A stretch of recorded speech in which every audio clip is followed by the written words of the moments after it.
말씀 창세기 2장 19절에서 20절 말씀입니다.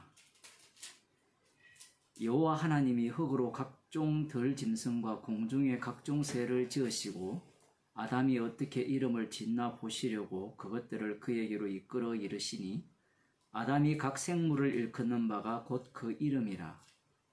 아담이 모든 육축과 공중의 새와 들의 모든 짐승에게 이름을 주니라. 아담이 돕는 배필이 없으므로 여호와 하나님이 여기까지 보겠습니다. 히브리 성경은 20장 상반절까지 나눌 수도 있어요. 그 뒷구절도 다 와우라는 접속사로 다 연결되어 있거든요. 근데 한글 성경이 이렇게 연결되어 있으니까 물론 연결해서 본문은 봐야 돼요.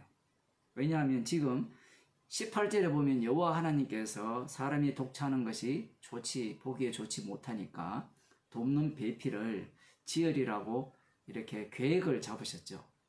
그 다음에 동물들의 이름을 짓도록 이제 흙으로 만든 동물들을 아담 앞으로 끌고 왔어요.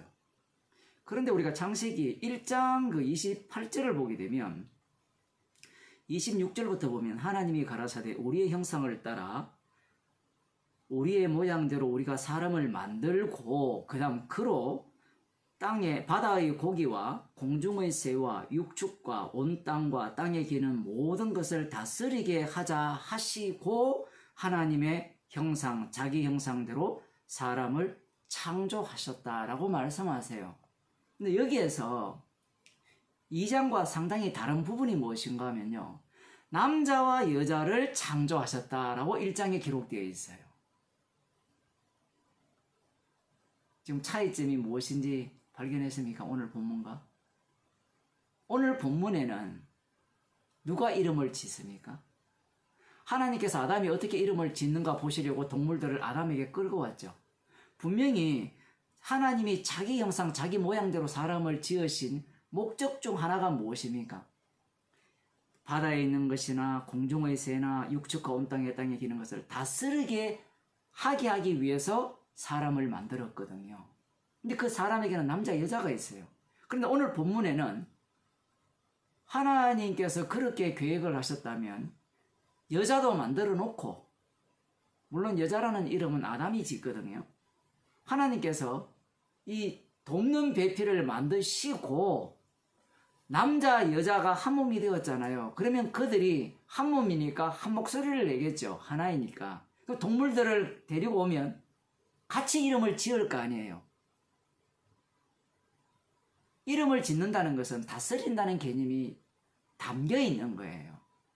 그냥 어떻게 이름을 짓는가 보시려고 아담에게 끌고 오는 게 아니에요. 이끌고 오는 게 아니에요. 아담이 이름을 지음으로 말미암아 동물들을 다스리게 된다는 거예요. 동물들은 아담 속으로, 이제 지배 속으로, 지배라는 표현은 좀 아직까지 나오는 문제가 아닌데, 다스리는 자로서의 이름 짓기예요. 그럼 여자는 왜 아직 만들어지지도 않았는데 창세기 1장에서는 다스리기 위해서 남자와 여자 하나님의 형상을 창조하셨다 이렇게 표현했는가? 그 내용을 파악을 해야 돼요. 단순히 1장과 2장이 차이점이 나거든요. 여기에서 보면 좀 이상한 게 그런 거거든요. 이미 동물은 6일째 만들었잖아요. 그냥 만들었다 이렇게 생각하잖아요. 그런데 여기에 보면 하나님께서 표현이 이런 식으로 나오죠. 여호와 하나님이 흙으로 각종 들짐승과 공중의 각종 새를 지으시고 아담이 어떻게 이름을 짓나 보시려고 그것들을 그에게 이끌어 이르시다 이렇게 표현되어 있거든요. 동물들을 먼저 만드시고 사람을 맨 나중에 만들었거든요. 근데 여기에 보면 아담을 먼저 만들어 놓고 동물을 만들었고 그 다음 여자를 만든 거예요. 그래서 어떤 목사들은 이런 이야기를 해요. 동물들을 끌고 오니까 배필이 없어서 없으니까 새로 만들었다. 이런 어떤 쓸데없는 정도가 아니고 악마적 해석을 웃자고 하는 얘기거든요. 이거는 성경 자체를 완전히 뭐랄까요? 장난감? 그런 식으로 해석을 하는 거예요. 근데 듣는 사람이 들어보면 그럴듯하네 이렇게 되거든요. 그 얘기가 아니에요. 그러면 왜 하나님께서 남자와 여자를 하나님 형상으로 만들어서 그들을 통해서 다스리자 하시고 아담부터 먼저 만들어서 동물의 이름을 짓게 하고 동물을 다스리느냐? 이 이유를 우리들이 알아야 됩니다. 그런데 또 놀라운 이야기가 있어요. 에덴 동산 안에서 하나님께서 에덴으로 끌고 왔죠, 아담을. 그리고 이 뒷부분은 여자를 만들잖아요. 그런데 에덴 동산 안에서 동물들을 다스리는 그 장면이 이름 짓는 이 내용밖에 없어요. 아담이 다스리는 내용은. 공룡 이리 좀 와봐. 내 말 좀 들어볼래? 나 저기 구경시켜줘. 이런 내용이 없어요, 성경에. 그런데 굉장히 반전의 내용이 에덴 동산 안에 담기게 돼요. 분명히 여자도 동물을 다스려야 되거든요. 그런데 창세기 3장으로 넘어가면 여자가 동물을 다스리는 게 아니라 동물이 여자를 지배하고, 동물이 누구를 다스립니까? 사람을 다스려요. 누구예요? 뱀입니다. 정말 신기한 내용이에요. 그렇게 되면 다스리라 했는데 다스림을 실패했네? 우리는 그런 생각을 갖게 되잖아요. 그래서 실패했다라고 보면 안 돼요. 하나님의 말씀은 반드시 이해만 돼 있어요. 이해. 그리스도 안에서 이해만 돼요. 처음부터 여자와 남자가 동물을 다스린다는 이 개념 자체가 무엇과 관련되어 있는가 하면 너희의 다스림은 벌써 실패가 되어지고 그 동물에 의해서, 동물 배후에는 누가 있습니까? 악마가 있죠. 동물에 의해서 다스려짐으로 말미암아 궁극적으로는 너희들이 무엇이 되느냐라고 했을 때는 짐승이 돼요. 그건 너무 많이 나갔지 않습니까? 라고 이야기할지 모르지만 많이 나가는 게 아니고 이게 사실이에요. 실제입니다. 예수님이 오심으로 말미암아 모든 인간은 어떤 자로 드러나는가 하면 악마의 자식으로 드러나요. 뱀의 자손이잖아요. 그 짐승이라는 게 짐승. 다니엘서에는 짐승. 그 짐승의 자손들이 사람들이에요. 이 인간들이 동물을 다스리려 하니까 다스리는 동물은 다스리지 않고 동물에게 다스림을 받으면서 누구를 다스려요? 하나님의 형상을 따라 지은 사람을 다스리고 사람을 죽여요. 이 선악과를 따먹은 인간들은 이 본문을 볼 때 자꾸 뭔가 저곳이 우리가 살 곳이어서 우리가 들어갈 곳이야, 자꾸 이런 식으로 생각하는데 말씀은 과거로 돌려보내지 않아요. 미래에서 완료가 되죠. 예수 그리스도 안에서 완료가 된 상태에서 과거를 그 미래 속으로 다 집어넣어 버립니다. 거꾸로. 그런데 인간들은 자꾸 어디를 봐요? 과거를 돌아보죠. 그래서 이 창세기를 보면서 과거가 좋았지, 선악과 따먹지 않은 때가 좋았지, 그때 가서 사세요. 제가 어제도 말씀드렸죠. 그 세계는 무엇이 없습니까? 어린 양의 피가 없어요. 어린 양의 피가 없는 것은 지옥입니다. 이스라엘 백성들이 출애굽한 이후에 이 모세로부터 이 내용을 받게 되잖아요. 그러면 그들은 어린 양의 피로 구속을 받았잖아요. 그 입장에서 이 창세기 말씀을 듣게 되는 거예요. 그래서 최종적으로 이 이름을 아담이 짓잖아요. 아담이 짓는데 나중에 이제 창세기 후반부로 흘러가게 되면 이름을 누가 지으시는가 하면 하나님이 지으십니다. 어떻게 이름을 지으시는가 하면 야곱이라는 이름을 이스라엘로 바꿔주시고 아브라함을 아브라함으로 바꾸시고 사례를 사라로 바꿔주시는 거예요. 이것은 예수님께서 이 땅에 오셨을 때 바요나 시몬 있죠. 요한의 아들 시몬. 그 요한의 아들 시몬을 처음 보자 말자 네 이름을 지금은 바요나 시몬이나 장차 게바라 하리라, 베드로라 하리라, 그 이름을 바꾸어 주죠. 이것은 창조의 의미를 갖게 되는 거예요. 둘째 아담이 진짜 아담이라 했죠. 진짜 아담이 이제 제대로 된 이름을 짓게 되는 겁니다. 주님이 이름을 지어주지 않으면 본래 갖고 있는 이름 바요나 시몬은 짐승에 불과해요. 그러면 어떻게 베드로가 되느냐, 어떻게 게바가 되느냐 할 때는 그 이름은 짓는, 말로만 짓는 것이 아니라 무엇이 개입됩니까? 예수 그리스도의 죽음이, 그 피가 거기에 개입되는 거예요. 그래서 바요나 시몬이 있고 베드로가 있죠. 이 사이에 뭐가 들어갑니까? 예수 그리스도의 희생이 담겨지는 겁니다. 그래서 베드로는 이 희생을 증거하는 베드로가 되는 거예요. 그래서 베드로라는 이름 자체 속에는 항상 무엇을 담고 있는가 하면 시몬을 담고 있는 거예요. 그래야만 요 변화된 과정을 증거하는 증인으로서의 삶을 살 수 있기 때문입니다. 그러면 이 사도행전 11장에 보면 안디옥에서 어떤 일이 일어나는가 하면요. 지금 이름을 지어준다 했잖아요. 자, 그러면 주님께서 우리를 거룩한 자야, 너희들이 성도야, 이렇게 지어주면 참 좋겠는데, 놀랍게도 그리스도인의 이름을 누가 짓는가 하면 핍박자들이 짓습니다.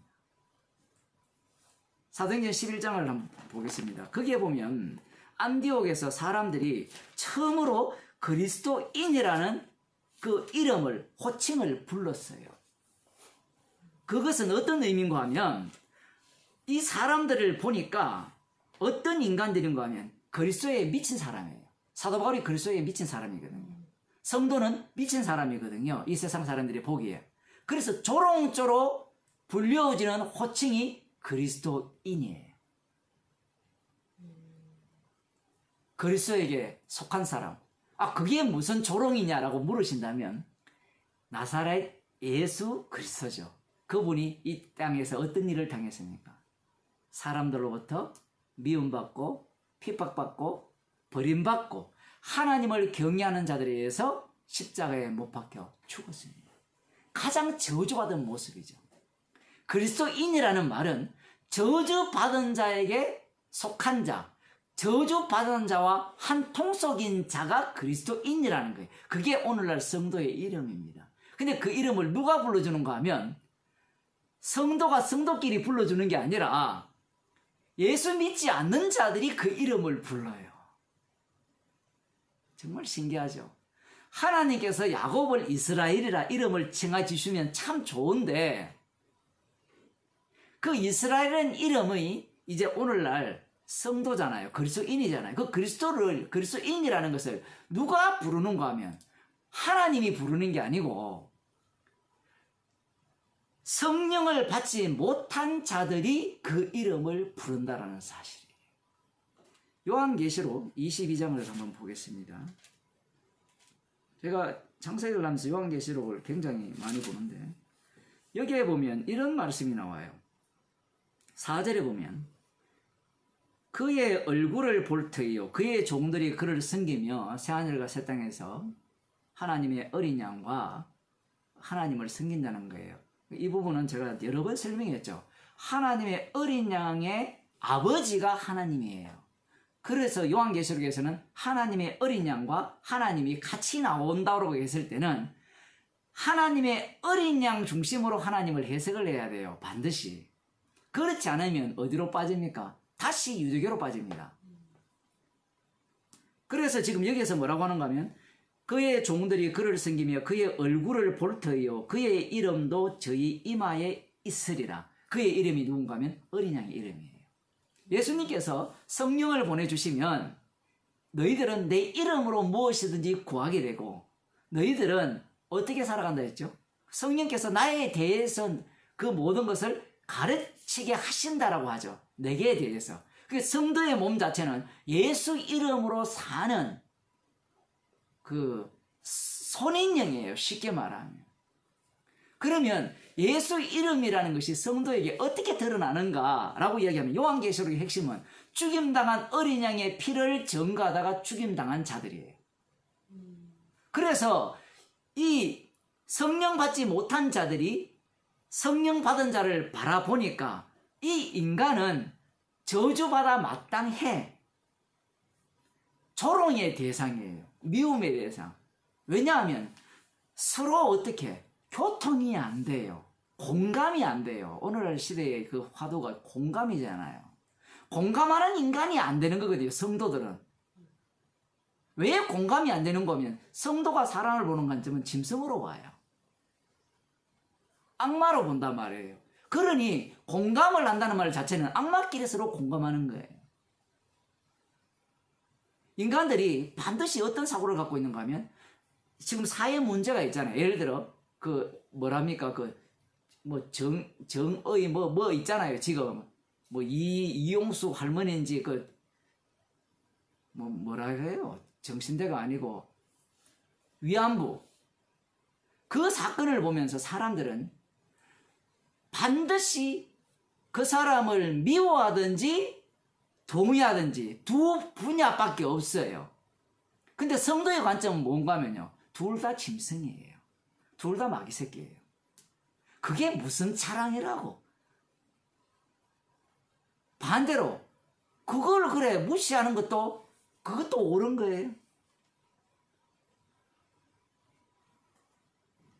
그래서 성도들은 이 땅에서 미움을 받는 거예요. 복음이라는 것이 이 성도들이 세상을 보는 관점을 완전히 정복시켜버리기 때문에 사람들과 대화하기가 불가능한 겁니다.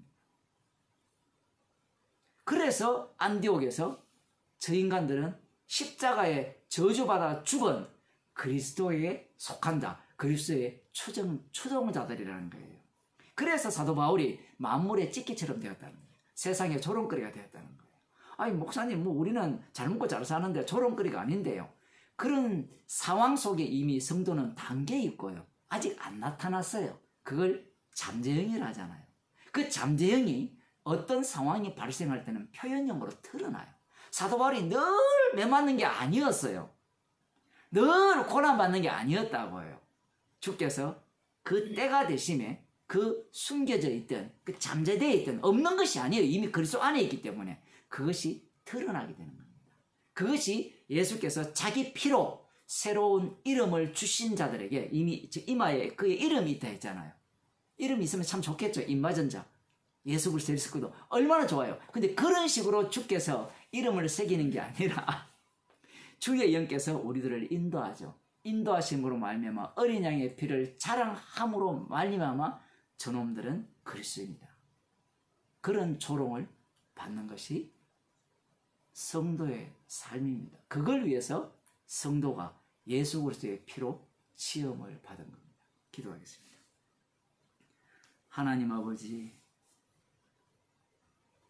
동물들을 다스리는 것이 아니라 오히려 동물의 다스림을 받고 짐승이 되어버린 그러한 인간들을 주님의 피로 주님의 백성으로 만드셔서 십자가의 증인으로 삼으심을 감사드립니다. 그리스도의 이름이 우리 몸에 이미 새겨졌음을 우리의 삶을 통해서 주께서 발현해 내시고 계심을 저희들이 감사하는 인생이 되게 도와주시고 그러하기에 십자가의 피 외에는 자랑할 것이 없는 주의 백성이 되게 하여 주옵소서. 세상 사람들로부터 그리스도인이라는 조롱받는 그 이름을 받게 하신 놀라운 주의 사랑을 저희들이 늘 기억하며 살게 하옵소서. 예수님 이름으로 기도드리옵나이다. 아멘.